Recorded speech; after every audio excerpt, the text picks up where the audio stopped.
Hello, Cardinals. We're going to talk about Lesson 3 reflection today, and we're back to our original focus question.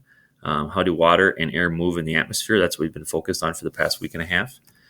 And to review for Lesson 3.4, when we looked at the lab with the lights off, just kind of talking about how the particles are moving and discuss how hot and cold air affected that movement. And then we need to sum up this again.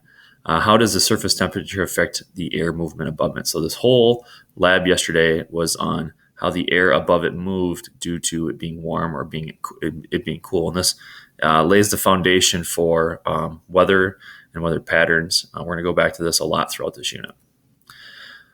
So looking back at our lesson notes, which you should have done already, some examples of water in each state would have been solid stuff. You have snow, ice, hail, and frost.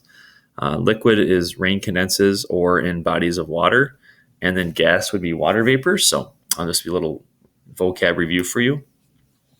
Humidity is when there is a lot of water vapor in the air. So the humidity is a measurement of how much water vapor is in the air. And you hear this term a lot in the summer when it's hot and humid. That humid makes it feel sticky outside because there's a lot of water vapor in the air.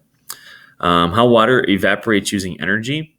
Energy makes a liquid particles move faster and eventually have enough energy to become a gas. So the more energy a liquid has, it's going to evaporate quicker. And then how water condenses using energy.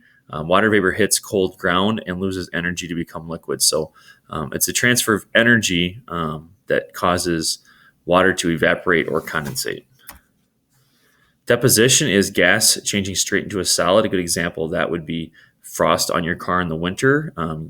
When you wake up, you have frost on your car. That would be a gas, water vapor, and it freezes solid onto a car. Precipitation is water falling to the earth. I'm sure you know that one. Rain, sleet, snow. And then transpiration is water vapor leaving from leaves or plants. We watched a short video on that this week when I talked about water vapor leaving the leaves of plants. You should have a sketch of the water cycle. This is the example that we're using in science this year. There are literally hundreds of examples of the water cycle, but you should have a sketch similar to this in your notebook. Today's reflection has 5 steps. You can go through this in class today. Number 1 is about investigation 3.1 and how the bottles evaporated and condensated and why you thought these different types of things happened. Part 2 is talking about investigation 3.2. What role did the water play, or about the water cycle? What role does the sun? How did gravity affect this? Limitations. So different things that we talked about during the lesson.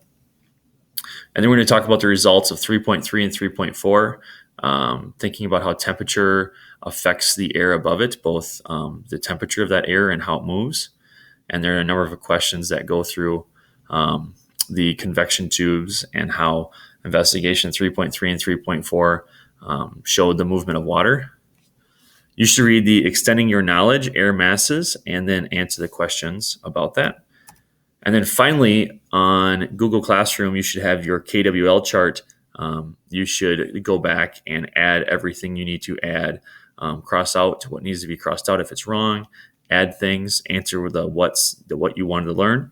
That KWL, once again, is on Google Classroom. So here is your to-do list for the reflection. 5 steps today. You should have gotten a sheet in class.